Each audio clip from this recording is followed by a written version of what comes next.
इस वीडियो में हम चर्चा करेंगे मेंसुरेशन के इंपॉर्टेंट फॉर्मूले की। जैसे सबसे पहले हम बात करें रेक्टेंगल की, तो रेक्टेंगल के लिए सबसे पहले आयत का परिमाप मतलब जो पेरीमीटर ऑफ रेक्टेंगल होता है वो 2 × l+b होता है। क्योंकि यहाँ से मान लो कोई आदमी चलना स्टार्ट किया, यहाँ तक गया, फिर यहाँ गया, फिर यहाँ गया, लौट के फिर यहीं पर आ गया, मतलब 2 बार लंबाई घूम लिया, 2 बार चौड़ाई घूम लिया, तो हम बोल सकते हैं कि 2 लंबाई + 2 चौड़ाई। और इसमें से जब हम लोग 2 कॉमन लेंगे तो ये हो जाएगा l+b, मतलब आयत का जो परिमाप होता है 2 × l+b।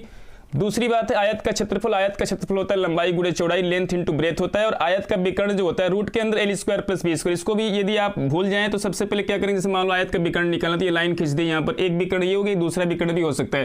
तो आयत का विकर्ण निकालना है तो यहाँ पर l है, यहाँ पर b है। पाइथागोरस थ्योरम से हम क्या करेंगे, जब हाइपोटेनस निकालना हो, कर्ण का मान निकालना हो, तो रूट में l² + b² हो जाएगा। क्योंकि पाइथागोरस थ्योरम ये होता है कि जैसे यहाँ पर मान लो मैं कोई फंक्शन a ले लेता हूँ, यहाँ पर b ले लेता हूँ, इसको c ले लेता हूँ, यहाँ पर d ले लेता हूँ, तो ac² निकालना है। तो ac² जो हो जाएगा पाइथागोरस थ्योरम से, ac² = ab²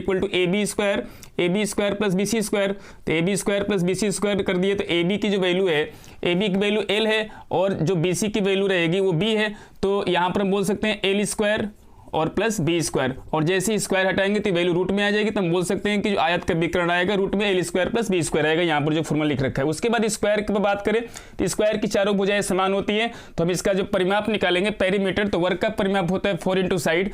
वर्ग का क्षेत्रफल निकालना हो तो साइड का स्क्वायर, और जैसे ही वर्ग का फिर से विकर्ण निकालना हो, तो मान लो ये विकर्ण हमें ये निकालना है, तो यहाँ पर भी पाइथागोरस थ्योरम का यूज कर सकते हैं। तो पाइथागोरस थ्योरम मान लो यहाँ पर a है, ये b है, यहाँ पर c है और ये d है, तो हमें मान लो ये निकालना है, AC निकालना है। तो AC निकालना है तो AC का स्क्वायर इक्वल टू हो जाएगा AB² + BC²। AB² + BC², तो AB की जो वैल्यू है, AB की वैल्यू A है तो A का स्क्वायर और BC की वैल्यू A², दोनों को ऐड करेंगे 2A² हो जाएगा। और जैसे स्क्वायर हटाएंगे रूट के अंदर आ जाएगा, 2 का रूट 2 ही होता है, और A² रूट निकालेंगे A आ जाएगा, मतलब √2 × बाहर की तरफ A आ जाएगा। तो हम बोल सकते हैं वर्ग का विकर्ण जो आ जाएगा √2 × A होगा। तीसरे नंबर पर सर्किल की बात करें हम, तो सर्किल का यहाँ से यहाँ तक तो डायमीटर होता है, व्यास होता है, और यहाँ से यहाँ तक कहीं भी लाइन खींच दें रेडियस के बराबर होती है।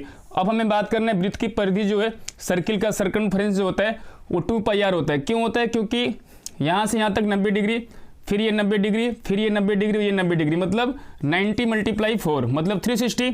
और हम जानते हैं या हमें पता नहीं हो तो उस चीज़ को जानना भी चाहिए कि पाई की जो वैल्यू होती है वो 180 के इक्वल टू होती है, 180 के बराबर होती है। तो हम लोग बोलते हैं 2 × पाई। पाई का मान 180, तो 180 में 2 से गुणा करेंगे 360, तो 2π ले लिया। और कितना घूम रहा है बराबर ये रेडियस स्मॉल r, तो इसलिए हम बोलते हैं कि वृत्त की परिधि जो होती है वो 2πr होती है। वृत्त का क्षेत्रफल निकालना हो तो πr² होता है फॉर्मूला। अर्धवृत्त का क्षेत्रफल निकालना हो सेम उसका आधा कर देंगे πr² / 2, और रेडियस जो होता है हमेशा डायमीटर का आधा होता है।